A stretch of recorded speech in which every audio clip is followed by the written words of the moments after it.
Hello मेरे दोस्तों, कैसे हैं आप सब। उम्मीद है कि आप सभी बहुत अच्छे होंगे और घर पे बहुत अच्छे तरीके से मेहनत कर रहे होंगे तथा अपने परीक्षाओं की तैयारी कर रहे होंगे। तो मेरे दोस्तों, जैसा कि आप जानते हैं कि आपके बिहार बोर्ड के द्वारा मॉडल पेपर जारी किया गया है, तो उस मॉडल पेपर को ही हम सॉल्व करने का प्रयास कर रहे हैं, जिसमें हम क्लास 10th के जो मॉडल पेपर है सोशल साइंस, उसकी ऑब्जेक्टिव प्रश्न आज के क्लास में देखने वाले हैं। इससे पहले क्लास में हमने साइंस के ऑब्जेक्टिव प्रश्न को बहुत ही अच्छे तरीके से समझा था और देखा था। आज की क्लास में सामाजिक विज्ञान सोशल साइंस के जो ऑब्जेक्टिव प्रश्न हैं, उस ऑब्जेक्टिव प्रश्नों के आज के क्लास में सॉल्व करने वाले हैं, देखने वाले हैं। तो चलिए मेरे दोस्तों, आज के सेशन की शुरुआत करते हैं और आप सभी मेरे साथ क्या करेंगे, जवाब देंगे कि आप 80 में से कितने सही प्रश्नों का उत्तर दे रहे हैं या जवाब दे रहे हैं, जिससे आपकी तैयारी, आपको पता चले कि आपकी तैयारी किस लेवल की हुई है। तो चलिए मेरे दोस्तों, शुरुआत करते हैं आज के सेशन की और देखते हैं पहला प्रश्न जो आज का है उसको देखते हैं।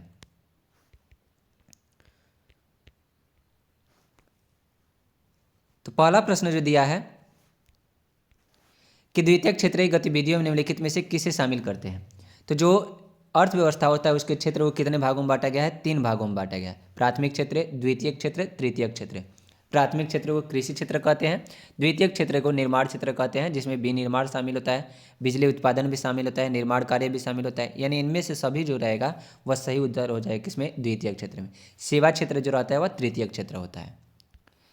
अगला प्रश्न है दूसरा कि भारत में कार्यशील जनसंख्या का बड़ा हिस्सा किस क्षेत्र पर आजीविका के लिए निर्भर है। तो भारत में सबसे ज़्यादा जो जनसंख्या है वह प्राथमिक क्षेत्र यानी कृषि पर क्या है, निर्भर है। तो कौन सा सही उत्तर हो जाएगा मेरे दोस्तों, ऑप्शन नंबर ए बिल्कुल क्या हो जाएगा, सही उत्तर। लेकिन जीडीपी में सबसे अधिक योगदान जो है वह तृतीयक क्षेत्र का है। अगला प्रश्न है तीसरा कि ब्रूडलैंड आयोग का संबंध निम्नलिखित में से किससे है। तो ब्रूडलैंड आयोग समावेशी विकास का मतलब जिसमें सबको साथ में लेकर के चला जाए, आर्थिक विकास का मतलब जो रहता है आर्थिक दृष्टि से अगर देश का विकास हो रहा है, जलवायु में परिवर्तन हो रहा है तो जलवायु परिवर्तन, सतत विकास का मतलब वर्तमान के साथ साथ क्या भविष्य को भी अगर ध्यान में रख करके अगर विकास किया जाता है तो इसको क्या कहा जाता है, सतत विकास कहा जाता है। वर्तमान में भविष्य को भी लेकर के चला जाता है। तो ब्रूडलैंड आयोग जो था वह सतत विकास से ही क्या था, संबंधित था। ऑप्शन नंबर डी बिल्कुल क्या हो जाएगा, सही उत्तर। 4 नंबर प्रश्न है कि आर्थिक नियोजन हेतु राज्य सरकारों से तालमेल तथा सहयोग का वातावरण बनाने के लिए किन संस्था का गठन किया गया था। तो आर्थिक नियोजन के सरकारों से तालमेल यानी राज्य सरकार से तालमेल बनाने के लिए किसका, राष्ट्रीय विकास परिषद का गठन किया गया था। योजना आयोग में क्या था कि इसमें केवल पीएम क्या रहते हैं, अध्यक्ष रहते हैं, और इसमें पीएम के साथ साथ क्या रहता है, सीएम ही प्रत्येक राज्य के क्या रहते हैं, शामिल रहते हैं राष्ट्रीय विकास परिषद में। अगला प्रश्न है पांचवा कि भारत के प्रथम राष्ट्रीय मानव विकास रिपोर्ट के अनुसार निम्नलिखित में से किसकी उपभोक्ता व्यय क्षमता में वृद्धि हुई। तो पहली बार मानव विकास रिपोर्ट, राष्ट्रीय मानव विकास रिपोर्ट जो था वह 2002 में प्रकाशित हुआ था। कब आया था, 2002 में। तो कह रहे किसकी उपभोक्ता व्यय क्षमता में क्या हुई है, वृद्धि हुई है। तो नगरीय जनता का क्या हुआ है, वृद्धि हुआ है। यानी ऑप्शन नंबर बी बिल्कुल क्या हो जाएगा, सही उत्तर। 6 नंबर प्रश्न है कि इनमें से कौन कृषि आधारित उद्योग का उदाहरण है। तो चीनी उद्योग के लिए क्या चाहिए, गन्ना चाहिए। सूती वस्त्र के लिए क्या चाहिए, कपास चाहिए। खाद्य प्रसंस्करण के लिए खाने वाली जितनी चीज़ें होती है वह चाहिए। यानी तीनों क्या हो जाएगा, सही उत्तर। तो ऑप्शन नंबर डी बिल्कुल क्या हो जाएगा, करेक्ट आंसर। अगला प्रश्न है 7 नंबर कि प्रोफेसर केन्स के अनुसार राष्ट्रीय आय में किसे शामिल करते हैं।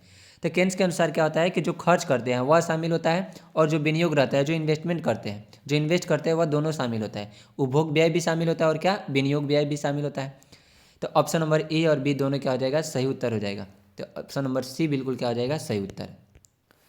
अगला प्रश्न है कि शुद्ध राष्ट्रीय उत्पाद की गणना में किसे शामिल नहीं किया जाता है। तो शुद्ध राष्ट्रीय उत्पाद की जो गणना होती है उसमें कच्चे माल की कीमत को शामिल नहीं करते हैं, उत्पादित वस्तु के मूल्य को शामिल करते हैं, और उत्पादित अंतिम सेवाओं के मूल्य को भी शामिल किया जाता है, लेकिन कच्चे माल की जो कीमत है उसको शामिल नहीं करते हैं। 9 नंबर प्रश्न है कि इनमें से कौन वाणिज्यिक बैंक नहीं है। तो वाणिज्यिक बैंक, भारतीय रिजर्व बैंक जो है वह क्या है, केंद्रीय बैंक है। यानी पैसा लोग इसमें जमा नहीं करते हैं, बल्कि यह बैंकों का क्या होता है, बैंक होता है। पंजाब नेशनल बैंक होता है, स्टेट ऑफ इंडिया भी वाणिज्यिक बैंक है, सेंट्रल बैंक ऑफ इंडिया भी क्या है, वाणिज्यिक बैंक है। लेकिन भारतीय रिजर्व बैंक जो है वह नहीं है, इसलिए ऑप्शन नंबर ए क्या हो जाएगा, बिल्कुल सही उत्तर हो जाएगा।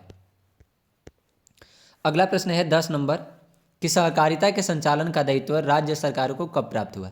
तो सहकारिता के संचालन का दायित्व जो था वह राज्य सरकारों को कब प्राप्त हुआ था, 1919 में प्राप्त हुआ था। तो ऑप्शन नंबर सी बिल्कुल क्या हो जाएगा, सही उत्तर हो जाएगा। अगला प्रश्न है गरीबी के कुचक्र की धारणा किसने दी? तो गरीबी कुचक्र की धारणा रैगनर नर्क्स ने दी थी। किसने दी थी? रैगनर नर्क्स ने। तो ऑप्शन नंबर सी बिल्कुल सही उत्तर। अगला है कि इनमें से किस संसाधन का पारिश्रमिक ब्याज है, यानी किस पर ब्याज मिलता है? तो भूमि पर तो लगान मिलता है, पूंजी पर क्या होता है मेरे दोस्तों? ब्याज मिलता है। किस पर मिलता है? पूंजी पर, यानी पैसे है आपके, तो आपके पास पैसे है तो उस पर क्या होता है? ब्याज मिलता है। श्रम के लिए मजदूरी मिलता है। अगला प्रश्न है 13 नंबर कि केंद्रीय सहकारी बैंक किस स्तर पर कार्य करता है? तो केंद्रीय सहकारी बैंक जो रहता है वह जिला स्तर पर कार्य करता है। किस स्तर पर? जिला स्तर पर, यानी ऑप्शन नंबर 20 सही उत्तर हो जाएगा। अगला प्रश्न है 14 नंबर कि भारत विश्व व्यापार संगठन का सदस्य कब बना?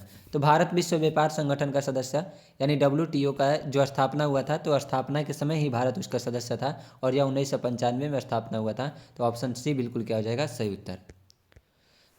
अगला प्रश्न है कि राष्ट्रीय फोरम के आदेश से असंतुष्ट उपभोक्ता कितने दिनों के अंदर उच्चतम न्यायालय में अपील कर सकता है? यानी सुप्रीम कोर्ट में कितने दिनों के अंदर जा सकता है? तो पहले अगर किसी को शिकायत करनी रहती है तो जिला कोर्ट, जिला कोर्ट से हाई कोर्ट, फिर हाई कोर्ट से कहाँ जाता है? सुप्रीम कोर्ट में, और उसके लिए समय रहता है 30 दिन का, यानी ऑप्शन नंबर बी बिल्कुल क्या हो जाएगा? सही उत्तर।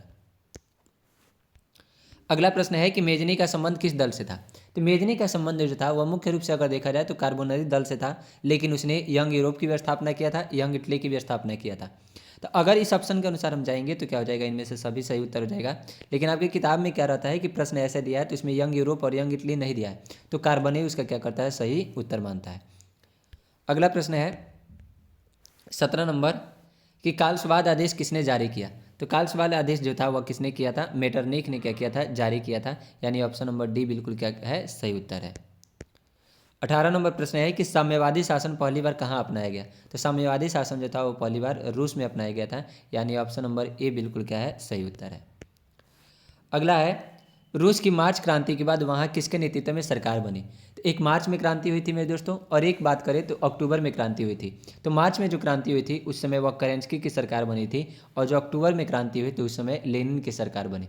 तो यह किस समय? अक्टूबर के समय, और वहीं केरेंस्की की सरकार किस समय?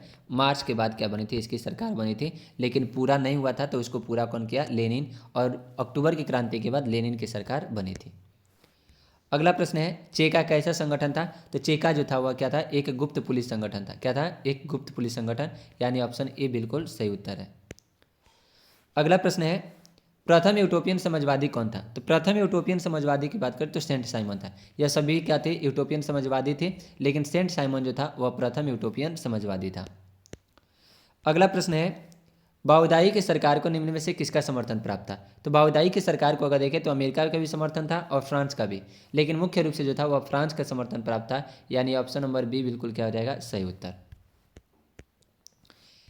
अगला प्रश्न है कि जिनेवा समझौता के क्रियान्वयन की देखभाल के लिए बने अंतर्राष्ट्रीय आयोग का सदस्य राष्ट्र निम्नलिखित में से कौन नहीं था?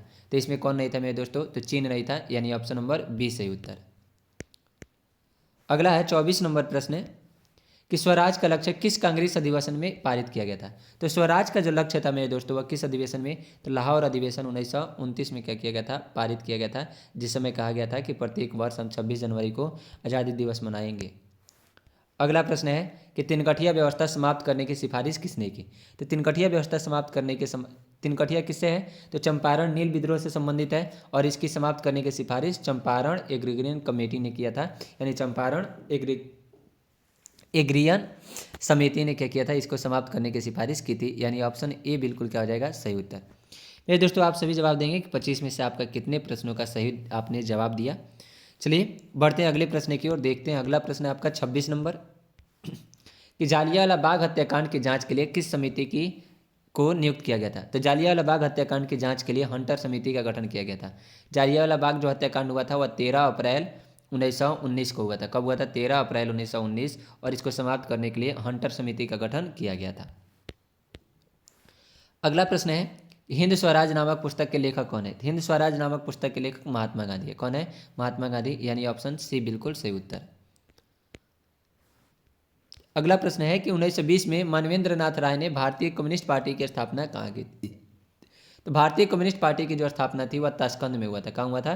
ताशकंद में, यानी ऑप्शन नंबर ए बिल्कुल क्या हो जाएगा? सही उत्तर। अगला प्रश्न है कि वामपंथी शब्द का प्रथम बार प्रयोग किस क्रांति में हुआ था। तो वामपंथी शब्द का प्रयोग प्रथम बार फ्रांसीसी क्रांति में हुआ था, जो 1789 में हुई थी। कब हुई थी मेरे दोस्तों? 1789 में। तो ऑप्शन बी बिल्कुल क्या हो जाएगा? सही उत्तर। अगला प्रश्न है, चार्टिस्ट आंदोलन कहाँ हुआ था? तो चार्टिस्ट आंदोलन जो था वह लंदन में हुआ था, और लंदन कहाँ है मेरे दोस्तों? इंग्लैंड में है, यानी ऑप्शन नंबर सी बिल्कुल क्या हो जाएगा? सही उत्तर।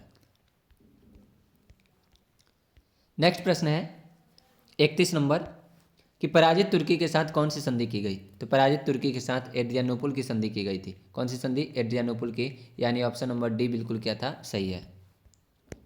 अगला प्रश्न है 32 नंबर, कि गांधी जी ने किस गोलमेज सम्मेलन में भाग लिया? तो 3 गोलमेज सम्मेलन हुए थे, तो गांधी जी ने द्वितीय गोलमेज सम्मेलन में भाग लिया था, यानी ऑप्शन नंबर बी बिल्कुल क्या है? सही है, जो 1931 में क्या था? गोलमेज सम्मेलन में भाग लिया था। अगला प्रश्न है कि राष्ट्रीय श्रम आयोग का गठन कब हुआ? तो राष्ट्रीय श्रम आयोग का गठन जो था वह 1962 में हुआ था। राष्ट्रीय श्रम आयोग NLO, नेशनल लेबर ऑर्गेनाइजेशन, इसके कमीशन इसका जो था 1962 में। लेकिन अंतर्राष्ट्रीय स्तर पर ILO का जो था वह 1920 में हुआ था। कब हुआ था मेरे दोस्तों? 1920 में। लेकिन नेशनल वाला कब हुआ था? 1962 में। अगला है कि अलेक्जेंड्रिया नामक व्यापारिक केंद्र की स्थापना किसने की? तो अलेक्जेंड्रिया नामक व्यापारिक केंद्र की स्थापना सिकंदर ने किया था, यानी ऑप्शन नंबर ए बिल्कुल सही उत्तर।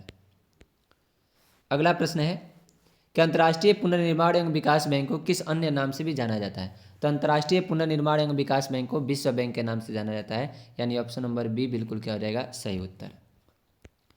36 नंबर प्रश्न है कि मार्टिन लूथर का जन्म कहाँ हुआ था? तो मार्टिन लूथर का जन्म जर्मनी में हुआ था। कहाँ हुआ था? जर्मनी में, यानी इसके लिए ऑप्शन नंबर क्या हो जाएगा? ए बिल्कुल सही उत्तर हो जाएगा।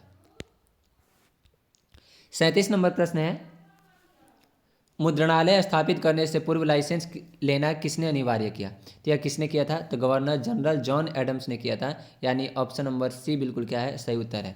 यानी प्रेस की स्थापना अगर करनी, अगर आपको न्यूज़पेपर समाचार पत्र छापना है, तो आपको क्या एक लाइसेंस लेना था, जिसको कौन लाया था? तो गवर्नर जनरल जॉन एडम्स लेकर के आया था।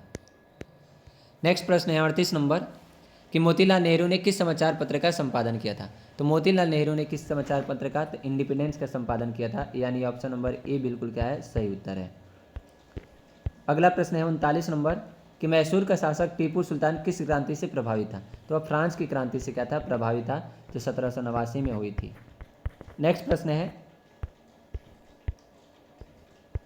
40 नंबर प्रश्न है कि प्रोटेस्टेंट धर्म सुधार की शुरुआत का श्रेय किसे दिया जाता है? तो यह किसको दिया जाता है? मार्टिन लूथर किंग को दिया जाता है, यानी ऑप्शन नंबर बी बिल्कुल क्या है? सही उत्तर है। अगला प्रश्न है, अब यह ज्योग्राफी का शुरू हो जाता है। तो अन्नामलाई बाघ अभ्यारण्य कहाँ स्थित है? तो अन्नामलाई जो है वह तमिलनाडु में स्थित है। कहाँ स्थित है? तमिलनाडु में, ऑप्शन नंबर ए।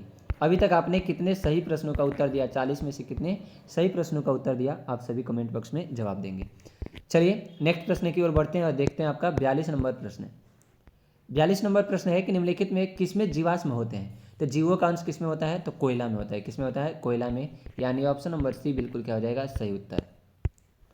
नेक्स्ट प्रश्न है कि तांबा खनन से कौन सा स्थान संबंधित है? तो तांबा खनन से कौन सा स्थान में संबंधित है? तो खेतड़ी है। कौन सा है? खेतड़ी, ऑप्शन नंबर सी बिल्कुल क्या है? सही उत्तर है, जो राजस्थान में है। कहाँ है? राजस्थान। अगला प्रश्न है कि गोंडवाना कोयला क्षेत्र किस नदी घाटी में पाया जाता है? तो गोंडवाना दामोदर घाटी में पाया जाता है, सोन घाटी, गोदावरी घाटी, तीनों में पाया जाता है। तो इनमें सभी से क्या हो जाएगा? सही उत्तर हो जाएगा।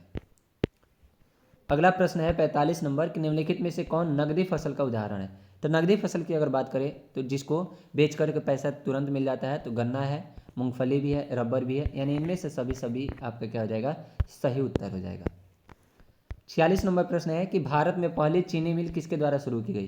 तो भारत में पहली चीनी मिल जो थी वह ब्रिटिशों के द्वारा शुरू की गई थी, अंग्रेजों के द्वारा, यानी ऑप्शन नंबर सी बिल्कुल क्या है? सही उत्तर है।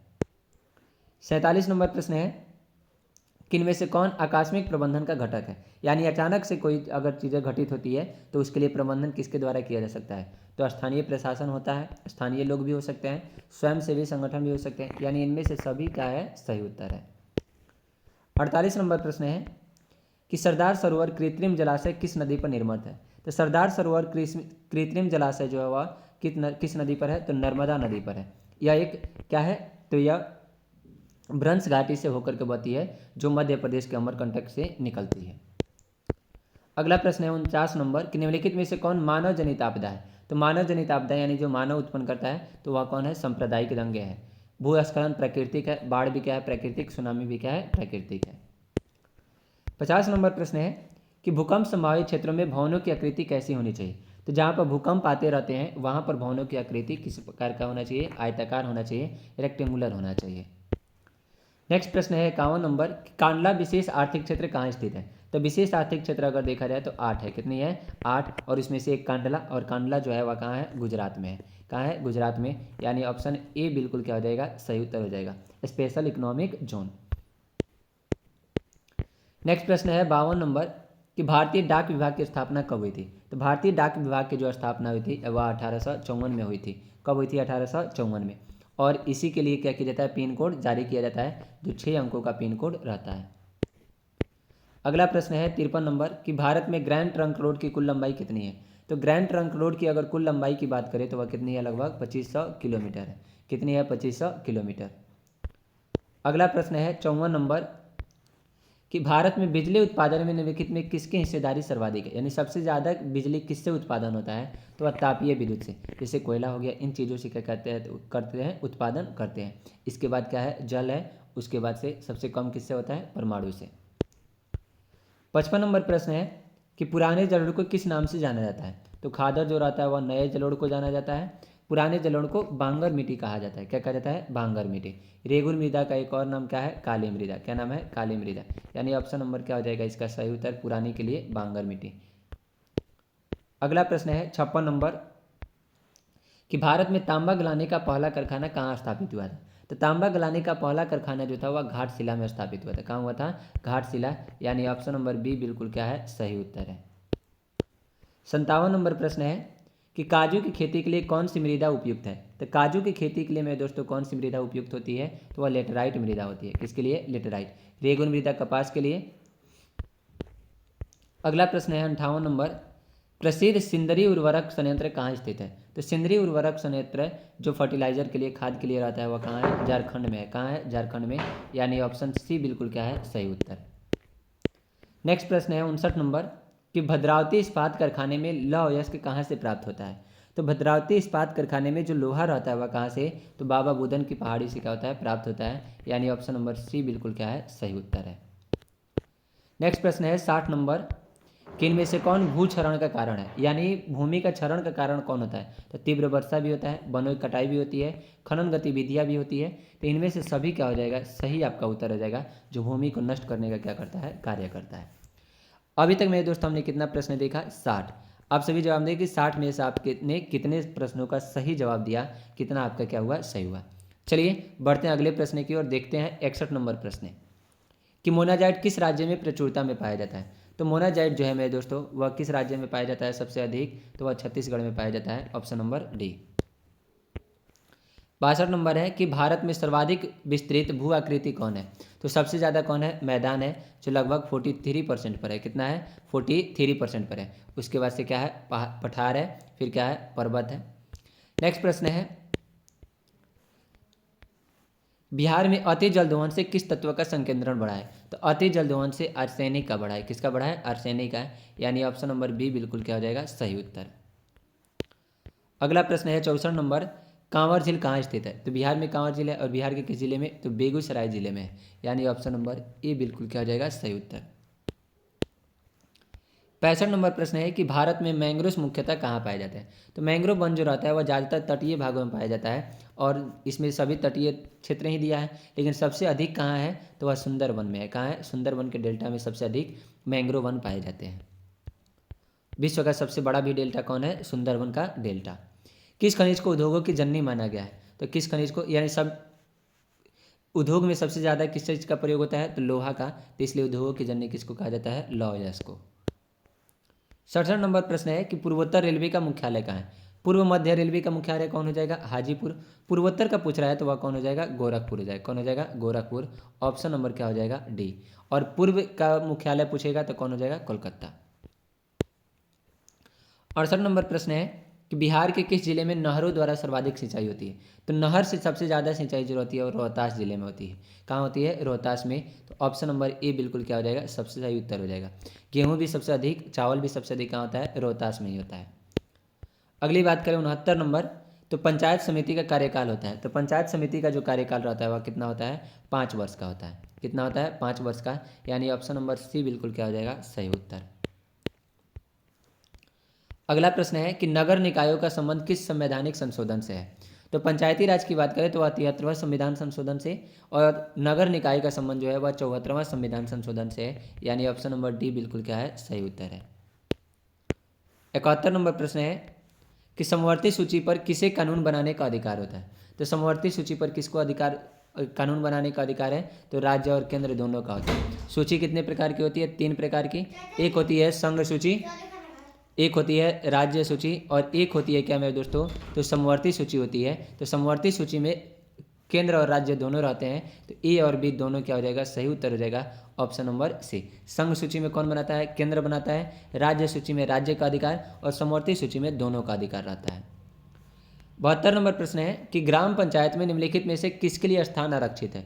तो ग्राम पंचायत में अनुसूचित जाति के लिए भी है, पिछड़ा वर्ग के लिए भी है, महिलाओं के लिए भी है, तो इनमें से सभी के लिए क्या हो जाएगा, आपका सही उत्तर हो जाएगा। 73 नंबर प्रश्न है कि निम्नलिखित में से कौन एक केंद्र शासित प्रदेश है। तो केरल जो है वह क्या है, राज्य है। तेलंगाना भी क्या है, राज्य है। मणिपुर भी क्या है, राज्य है। जम्मू कश्मीर जो है वह क्या है, केंद्र शासित प्रदेश है। इसको 2019 में क्या बनाया गया था, केंद्र शासित प्रदेश, जिसको जम्मू कश्मीर और लद्दाख 2 केंद्र शासित प्रदेश बनाया गया, जिसके कारण कुल केंद्र शासित प्रदेश की संख्या 8 हो गई है, और राज्य कितना है मेरे दोस्तों, 28 है। तो वर्तमान समय में 28 और केंद्र शासित प्रदेश कितना है, 8। अगला प्रश्न है 74 नंबर कि पंचायत समिति का प्रधान कौन होता है। तो पंचायत समिति का जो प्रधान होता है उसको प्रमुख कहते हैं। क्या कहते हैं, प्रमुख, यानी ऑप्शन नंबर बी बिल्कुल क्या हो जाएगा, सही उत्तर।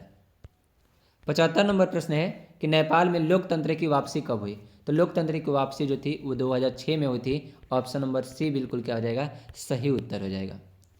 76 नंबर प्रश्न है कि कितनी जनसंख्या पर जिला परिषद का गठन होता है। तो जिला परिषद का जो गठन होता है वह कितनी जनसंख्या पर, तो 5000 पर होता है। कितना पर, 50,000 पर होता है।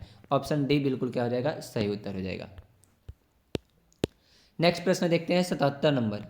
77 नंबर प्रश्न कह रहा है कि नगर निगम का कार्यपालक पदाधिकारी कौन होता है। तो नगर निगम का कार्यपालक पदाधिकारी जो रहता है वह कौन होता है मेरे दोस्तों, तो नगर आयुक्त होता है। कौन होता है, नगर आयुक्त। और अध्यक्ष कौन होता है, तो वह महापौर होता है। कौन होता है, अध्यक्ष, महापौर। और कार्यपालक पदाधिकारी कौन होता है, नगर आयुक्त होता है, जिसको म्युनिसिपल कमिश्नर कहा जाता है। अगला प्रश्न है लोकतंत्र का प्राण किसे कहा जाता है। तो लोकतंत्र का प्राण राजनीतिक दल को कहा जाता है। क्या कहा जाता है, राजनीतिक दल को, क्योंकि यही सारी व्यवस्थाएं क्या करते हैं, देखते हैं। अगला प्रश्न है 79 नंबर कि बम्बई राज्य का विभाजन कर किस राज्य का गठन किया गया था। तो बम्बई पहले बम्बई था, बम्बई को 2 भागों में बांट करके एक गुजरात बनाया गया, एक महाराष्ट्र। गुजरातियों के लिए गुजरात बना दिया गया और मराठियों के लिए क्या बना दिया गया, महाराष्ट्र। तो ए और बी दोनों क्या हो जाएगा, आपका सही उत्तर हो जाएगा। लास्ट प्रश्न है 80 नंबर कि यूरोपीय संघ का मुख्यालय कहाँ है। तो यूरोपीय संघ का जो मुख्यालय है वह कहाँ है मेरे दोस्तों, ब्रुसेल्स है। कहाँ है, ब्रुसेल्स, यानी ऑप्शन नंबर बी बिल्कुल क्या हो जाएगा, सही उत्तर हो जाएगा। तो मेरे दोस्तों आप सभी जवाब देंगे कि आपने 80 में से कितने प्रश्नों का सही जवाब दिया है और कितने, चूँकि हमें बनाने हैं कितने मेरे दोस्तों, 40। अगर आप इसमें से कितने 50 से 60 भी अगर प्रश्न आप क्या कर रहे हैं, सही जवाब दे रहे हैं, तो इसका मतलब आपकी तैयारी जो है वह क्या है, बेहतर है। हमने क्या किया, 80 प्रश्नों का सही जवाब देखने का क्या किया, प्रयास किया। फिर मेरे दोस्तों हम मिलेंगे आप सभी के साथ नेक्स्ट सब्जेक्ट के ऑब्जेक्टिव प्रश्न लेकर, जिसमें हम मॉडल पेपर के ही ऑब्जेक्टिव प्रश्न सॉल्व करेंगे, जो पूरी तरह से 100% सही उत्तर देखने का प्रयास करेंगे। तो चलिए मेरे दोस्तों मिलते हैं आप सभी के साथ नेक्स्ट क्लास में। आज के लिए जय हिंद।